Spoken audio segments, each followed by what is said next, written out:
நமஸ்காரம். பிரம்மஹத்யா தோஷம் அப்படிங்கக்கூடிய அந்த தோஷத்தை நீங்க போக்கணும் அப்படின்னா, இந்த சட்சிலா ஏகாதசி அதாவது 8/2/2025 சனிக்கிழமை வந்து இந்த ஏகாதசி வருது. அதாவது திலம் அப்படின்னு சொல்லக்கூடிய எள்ள வந்து 6 விதமா இன்னைக்கு பயன்படுத்தணும். உங்கனால எந்த விதத்துல முடியுமோ, எள்ள வந்து தானம் கொடுக்கறது, எள்ள நம்ம சாப்பிடுறது, ஆர்கியம் விடுறது, எள்னால தீபம் போடுறது, இந்த மாரி விஷயங்கள இன்னைக்கு நம்ம எள்ள பயன்படுத்தி சில செய்யணும். அதே மாரி எள் சாதம் செஞ்சு நீங்க சாப்பிடலாம்.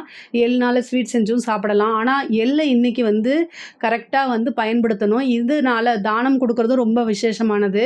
இன்னைக்கு இதை நீங்கள் பண்ணுறதுனால பிரம்மஹத்யா அப்படிங்கக்கூடிய அந்த தோஷத்தை வந்து போக்கக்கூடியது. இந்த பிரம்மஹத்யா தோஷம் அப்படிங்கிறது வாழ்க்கையில் எவ்வளோ விஷயங்கள் நமக்கு காரு, பங்களா, பணம் எது இருந்தாலும் அத்தனையுமே அனுபவிக்க முடியாமல் போயிடும்.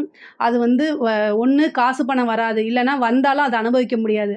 அந்த மாதிரி அதாவது இந்த பிரம்மஹத்யா தோஷத்துக்கு வந்து பரிகாரமே இல்லைன்னு சொல்லலாம். அந்த அளவுக்கு இந்த பிரம்மஹத்யா தோஷம் பல தீங்குகளை வந்து கெடுதல்களை உண்டு பண்ணும்.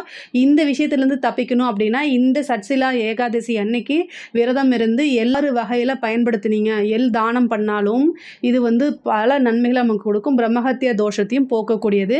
இன்னைக்கு மகாவிஷ்ணுவை தியானம் பண்ணி விரதம் இருந்து அவரை வழிபாடு பண்ணுறது வந்து பல சிறப்பான நன்மைகளை உங்களுக்கு சேர்க்கும்.